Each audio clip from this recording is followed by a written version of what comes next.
Otot kawat, tulang besi.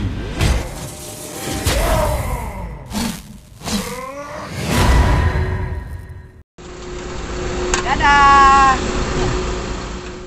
Oke, di video kali ini kita ada bincang-bincang spesial ya sama salah satu pejabat pejabat PTPN, tapi sebenarnya bukan itu sih, dia kesini sebagai subscriber yang mau bantu di sirkuit Mandalika. Dia juga bantu fasilitasi YouTuber-YouTuber Mandalika untuk bisa dapat posisi yang jauh lebih baik di mata MGPA dan ITDC ya. Jadi beliau benar-benar memediasi kita, membuat kita punya power di hadapan MGPA dan ITDC, sehingga nanti sedang diusahakan waktu perlihatan WSBK dan MotoGP, YouTuber-YouTuber Mandalika bisa dapat izin meliput spesial.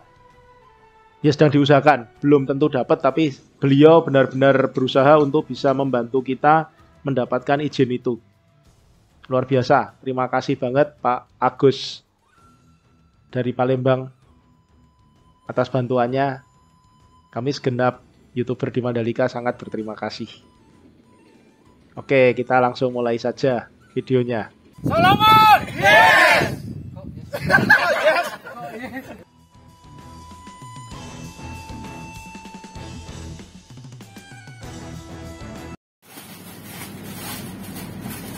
Oke, ini kita mau ngobrol-ngobrol ya. Ada saya, Om Gatot, Batu Rite. Dan ini bintang tamu kita, Guest Star, Pak Agus. Pak Agus, Dari Palembang. jauh-jauh dari Palembang. Datang ke sini untuk lihat sirkuit dengan mata kepala sendiri. Nah. Karena beda sama lihat di YouTube. Nah, sekarang kita tanya langsung sama orangnya. Ya kan kalau di YouTube kan kita komentarnya kan gini. Ya. Sekarang Bang Agus gimana tanggapannya tentang sirkuit Mandalika gitu kan. Ya, terima kasih. Sebelumnya yang pasti kita ulas dulu nih apa namanya master-master yang ada di sini kan gitu. Nama Om Gatot, ya, Om Gatot sebagai apa namanya tadinya termasuk bekerja yang membangun sirkuit di sini, tapi kemudian juga nyambi YouTube channelnya kita sudah tahu luar biasa. Ada sharing ilmu, info baru kan gitu. Kemudian Batu Rite, ya siapa yang nggak tahu Batu Rite ya, master pengapalan yang memang punya sohib kental, apa namanya master pengaspalan yang memang didatangkan dari luar kan gitu ya. Australia. Mr. Graham sama Mr. siapa namanya? Matthew lupa saya, ingatnya Dylan yang terakhir. Iya. Jadi sedih kalau denger ya. Jadi untuk pembangunan sirkuit kita sebagai warga Indonesia patut berbangga ya. Nah, sirkuit kita ini termasuk sirkuit yang fenomenal ya. Menurut saya fenomenal karena saya memang termasuk pemerhati apa namanya balap motor, balap F1 juga, artinya menggunakan sirkuit sebagai ajang atau tempatnya. Pembangunan ini dari awal kan memang Mandalika ini menurut saya sangat unik, luar biasa karena dari awal pembangunan teman-teman semua bisa lihat ya. Dari mulai panah merah sampai dengan kondisi saat ini kita semua sudah apa namanya bisa lihat dan memperhatikan dimana memang banyak ya dinamikanya dalam bangun sirkuit ini, sampai dengan hampir jadi seperti ini. Mungkin teman-teman juga tahu lah dinamika yang ada di sirkuit Mandalika. Beda dengan pembangunan sirkuit misalkan konvensional seperti yang di negara-negara lain, baik yang apa di belahan dunia Eropa maupun yang di jiran kita, Malaysia, Thailand, Singapura kan seperti itu. Jadi kita patut bangga lah. Kemudian juga setahu saya Mandalika itu kan sirkuit percontohan ya, karena banyak apa pekerjaan-pekerjaan yang dilakukan di sini yang diminta oleh PIM ataupun Dorna itu yang belum dimiliki oleh sirkuit-sirkuit konvensional yang sudah ada secara tradisional baik di Eropa maupun di jiran kita. Makanya saya bilang tadi kita patut bangga karena apa? Sirkuit Mandalika disebut sebagai sirkuit paling safety. Pasti ada sebabnya. Kita semua sudah tahu. Kemudian juga sirkuit Mandalika itu mempunyai apa namanya bahan-bahan atau material yang tidak dimiliki juga oleh sirkuit yang lain. Seperti paroton yang kan tidak dimiliki oleh sirkuit yang lain. Artinya luar biasa lah, hebat lah pokoknya sirkuit Mandalika ini. Mungkin itu sih sekedar pandangan bagaimana sih sekilas tentang sirkuit Mandalika. Kalau masalah teknis di dalam, kemudian apa nanti mungkin kita diskusi dengan Om Gatot sama Baterita lah. Misalkan yang produksi Om Gatot, yang pengaspalan Baterita. Mungkin itu sementara. Ya. Nah, cuman gini, kalau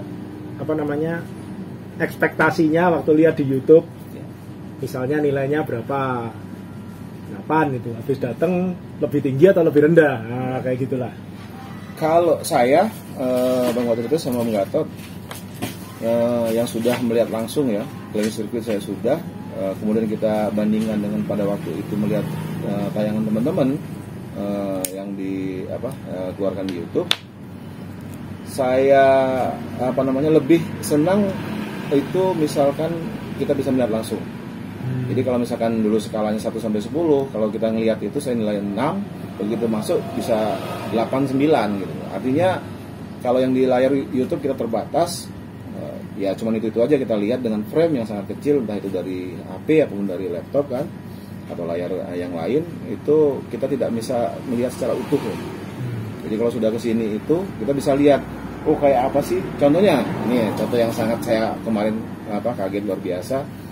Teman-teman pada waktu peliputan OBS atau Tribun VIP atau Bukit Jokowi, terus itu shootnya ke arah trek lurus atau garis start, seolah-olah itu besar dan lebar atau jauh gitu ya, jauh sekali kan. Tapi begitu saya tegak kemarin di Tribun VIP, nggak tahunya kalaupun misalkan itu biasanya rider pakai nomor kan, nomor di motor itu bisa kelihatan menurut saya, karena saking dekatnya view itu gitu. Itu contohnya. Artinya kalau misalkan kita kemarin skalanya masih cuma 6, karena di layar terbatas tadi, HP maupun laptop, begitu kita lihat langsung dengan mata kepala sendiri, rupanya sangat dekat dekat gitu. Tapi safety. Dekat tapi safety benar. Terus tikungan 10 kan gitu juga. Dan tikungan 10 itu kan katanya area gravelnya atau gravel bednya terluas kan. Saya jalan kemarin, ya nggak jauh juga. Gitu. Artinya sebenarnya kalaupun kita berdiri di tegak di luar konkret, dari balik pagar, itu begitu rider lewat kelihatan loh, jelas. Tapi kalau kita lihat di layar layar YouTube itu kan seperti kayaknya jauh sekali gitu kan, nggak akan kelihatan atau ridernya kecil sekali gitu kan. Tapi kalau sudah ngeliat langsung, rupanya nggak juga, dekat kok kelihatan. Makanya mantep. Harusnya kalau misalkan ini kan mumpung nih sampai dengan menjelang event kan, walaupun misalkan kita bisa izin masuk ke dalam gitu, masih bisa nonton sekarang, datang deh lihat sirkuit kita kayak apa, kerennya luar biasa kok. Apalagi nginjak aspal ya. Aspalnya beda loh, memang benar. Mungkin kemarin ketemu siapa yang dari Jakarta ya, waktu Om Gatot temenin sama Baterita kan, subscriber juga, Bang Patur Bang Tamsir kalau nggak salah, dia sudah lihat sendiri, itu kaget kan, memang benar aspalnya beda. Kemudian kalau misalkan kita ngeliat di pantai kayak pasir itu kan, gravel bed ini memang dia batunya khusus ya, memang, dan dari ukuran pun memang mereka sortir gitu kan, hampir homogen ya, hampir homogen itu ya, karena batu ya nggak mungkin bisa bukan cetakan, nanti yang dibuat alat, tapi hampir homogen, artinya tidak ada yang terlampau besar dan tidak ada yang terlampau kecil, dan itu luar biasa gravel bed itu. Itu ada timnya juga ya, itu ada tim yang nanti pas udah gravel disebar, ada tim yang mengukur batu yang ukuran besar. Nah, itu seperti itu. Sangat teliti deh, batu gravel aja ada tim yang khusus. Klub contohnya, klub itu memang sedang lihat kan, kalau ngeliat di layar itu seolah kayaknya nih nggak ganggu motor rider itu gitu kan, dengan misalkan yang di nomor kan itu buat tanda kan, sign bahwa itu mereka sudah keluar dari track line kan. Tapi kalau misalkan saya coba misalkan itu, ya memang itu nggak membahayakan gitu, nggak sampai dia harus crash gitu kan, karena dengan kalau di layar kan kayaknya tinggi banget gitu kan, rupanya nggak juga. Memang ada beberapa tipe, tapi yang tertinggi yang saya lihat itu nggak terlampau tinggi, 5 cm masih bisa. Apa teman-teman misalkan jalan umum seperti ini terus turun ke bahu jalan, pasti lebih keras. Oh, lebih namanya. bahaya itu. Lebih bahaya. Bau jalan. Tapi ini enggak kok. Saya udah coba kemarin, cuman ya paling gede gitu aja. Seperti kalau kita misalkan ada bahasanya prosedur di tol-tol itu kan ada prosedur seperti itu gitu loh. Jadi enggak terlalu bahaya. Itu sih mungkin. Banyak. Kalau dilihat langsung memang luar biasa kalau misalkan bisa ke sini gitu. Mungkin kalau bisa saya tambahin, sekarang ini kan para pabrikan motor itu kan, dia tahu aja, dia cari apa itu celah, cari teknologi biar bisa meredam itu getarannya. Dia tetap Jadi curve-nya dipakai sengaja. tetap udah mulus ada. Contoh gini aja, saya suka main trail kan gitu kan. Jadinya soft back rib sangat menentukan dia. Jadi ya mungkin dia lebih ahli lah bagian itu kan dia biar smooth dia gitu kan. Nah sekarang pertanyaan saya ini yang pernah nggak ketikungan? Tikungan mana nih? Tikungan mana-mana ada. Lihat nggak super elevasinya? Oke, kalau secara teknis mungkin saya kurang paham, tapi kalau ngelihat secara kasat mata ya, elevasi itu maksudnya kan dia apa ketinggian atau apa namanya tinggi rendahnya antara kiri kanannya kan seperti itu mungkin. Ya memang ada perbedaan dan itu saya pikir karena itu bahasanya teknis, saya kurang paham. Terlihat perbedaan, tapi kegunaannya saya kurang paham kan gitu. Nah, biasanya paling kalau nggak dilakukan pas balapan, rider itu sudah tahu dia itu akan mengambil posisi di mana di sisi kanan kah, sisi kiri kah, itu mereka yang tahu. Kalau kita mungkin kurang tahu kan gitu, awam kita waktu itu kan. Kalau kita lihat di trek lurus ya di timur, dia apa itu smooth sekali cara ininya. Super elevasi. Jadi ketika tanya Om Gatot dulu jelasin sama saya, ya guru ya dia ini kan super elevasi, jadi motor itu dipaksa untuk ngikutin, bukan ridernya yang giniin, tapi motornya langsung gini mengikuti track. Balik. Oh, berarti contekan hilang. Contekan hilang. Radarnya Om ya, radarnya.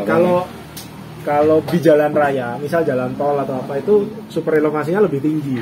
Jadi supaya kita enak. Tapi kalau di sini super elevasinya dikit supaya motornya yang dimiringin. Nah, itu dengar dari stafnya MGPA pasti ada kunjungan ya cerita. Super elevasinya cuma 2%. Padahal kalau di jalan tol yang top speednya mungkin cuma 100 kan izinnya ya. Jalan tol itu aja udah 100. Ya itu udah 3%-an. Ya kan ini yang top speednya jauh lebih tinggi cuma 2% dan itu sepeda motor loh. Jadi memang dibuat supaya motornya dimiringin. Benar. Soalnya kalau super elevasinya lebih tinggi lagi, lebih kencang lagi mereka di tikungan. Oh gitu. Pasti kan? Iya. Oh, di rendah itu maksudnya untuk ngambil aspek dia pas miring itu. Iya, jadi biasanya kalau di jalan umum tuh lebih miring, ini lebih datar. Iya. Supaya dia lebih miring, biar lebih seru. Keren lah pokoknya, artinya memang sudah dibuat seperti itu ya. Memang kita kurang tahu kalau yang awam ya. Yang jelas sih, saya sih jadi ngerti gitu loh. Naik motor kecepatan 300 lebih itu bisanya ya di trek kayak gini, jangan dicoba di jalan. Karena ini bahaya, beda, flatness-nya beda banget. Paling enak tes itu di sana dalam sirkuit enak banget. Pernah disorting sama dia 3 kali diulang-ulang. Dulunya ketinggalan lah sama Ninja. Oh iya, saya tahu itu. Akhirnya Om Gatot ambil jalan tengah, dia lewat jalur tengah. Tunggu di race control. Itu sangat smooth sekali, saya seneng ngetes. Tapi sekarang udah nggak berani lagi. Tapi itu kan juga di servis. Itu perbandingan paling kecepatan cuma sampai. Kalau di tracknya pasti lebih enak lah. Tapi kita menghargai yang udah bikin sama yang punya sirkuit lah. Itu waktu itu sempat Om Gatot ulas kan. Rusak atau lecet sedikit, yang dirubah banyak. Biayanya besar kan gitu. Iya. Kemarin ada tes rider kita. Udah, satu orang crash, orang pertama nanti ada videonya. Crash di mana? Bukan track kan? Di dalam sirkuit, di tikungan satu. Oh, tapi bukan di track kan? Nanti videonya tonton aja. Kalau di track kan saya juga pasti bully nih. Karena kan nggak boleh ya. Enggak. Tapi nanti dah dilihat videonya pasti ngakak. Ada penjelasannya juga dari korbannya ya. Korbannya langsung si Rosidin. 64 berarti nomornya, bukan 46. 69. Oh, 69. Gaya 69. Punyanya ini dong, 69. Rosidin punya 69. Gitu. Gaya kalau udah kutip. Nah, kita bahas yang mana lagi yang perlu kita ini potong dulu. Kan situ aja enggak? Oke.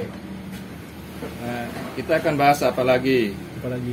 Saya sih penasaran masalah kebetulan sama guru besar kita yang kita muliakan dan kita nantikan dan kita akan ikat Om Gatot. Kita tanya masalah pedok inilah, itu orang bangunan gimana teknik-tekniknya kan gitu kan. Tidak pasti ngerti lah, namanya orang teknik bangunan kan gitu.